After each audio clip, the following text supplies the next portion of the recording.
Quem matou Jesus? Esta pergunta tem sido feita há séculos. E, infelizmente, algumas respostas muito erradas causaram muitos problemas. Foram culpadas até por mortes. Os judeus foram acusados durante muito tempo de terem sido os assassinos de Jesus. Esta foi causa de muitos genocídios, de perseguições a judeus na Europa e no mundo.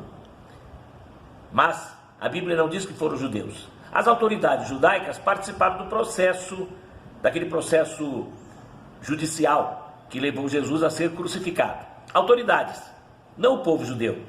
Os primeiros discípulos, aqueles que proclamaram o sentido da morte e da ressurreição de Cristo, os primeiros eram todos judeus. O início da igreja cristã é o início judaico.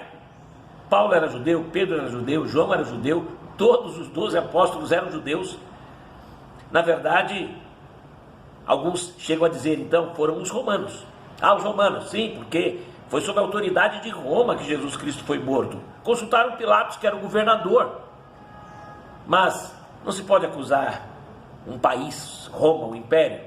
É claro que Roma era responsável por todas as execuções da época.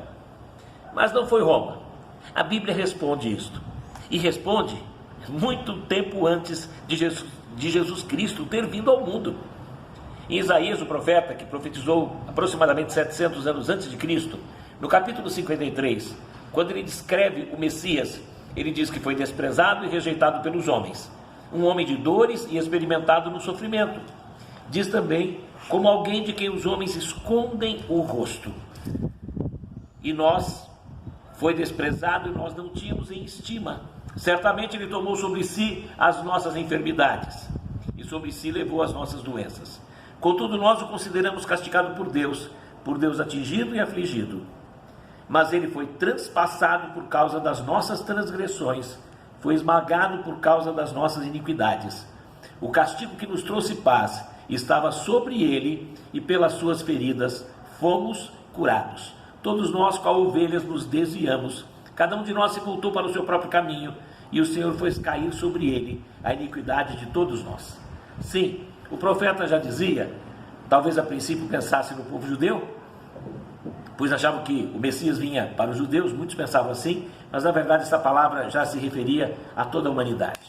Jesus Cristo foi morto por mim e por você. Por quê? Porque ele foi morto por causa dos nossos pecados, dos meus e dos seus pecados, dos pecados do mundo inteiro, dos pecados passados, dos pecados da época de Jesus, dos pecados que nós temos cometidos, dos pecados que serão cometidos ainda.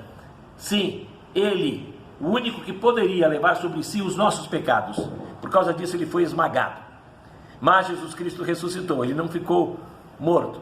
Mas ao morrer, ele pagou o preço dos nossos pecados. O seu sangue foi derramado para isto. Sim, agora em Jesus nós temos o perdão dos pecados. Mas para isto precisamos pedir perdão a ele. Precisamos reconhecer que nós somos pecadores, que nós deveríamos ter sofrido, não na cruz, mas sofrido eternamente separados de Deus. E Jesus Cristo, ele tomou para que nós pudéssemos ter agora uma nova chance, uma nova vida. Uma vida que começa aqui agora e que continua para sempre. Talvez você que está me ouvindo diga assim, mas eu já aceitei, eu já reconheci isso. Então, se você reconheceu, você agora tem o dever de proclamar isto ao mundo inteiro. Não só nessa época, mas em todas as épocas do ano e da sua vida. Que Deus esteja abençoando você. Que Deus esteja abençoando a toda a sua família.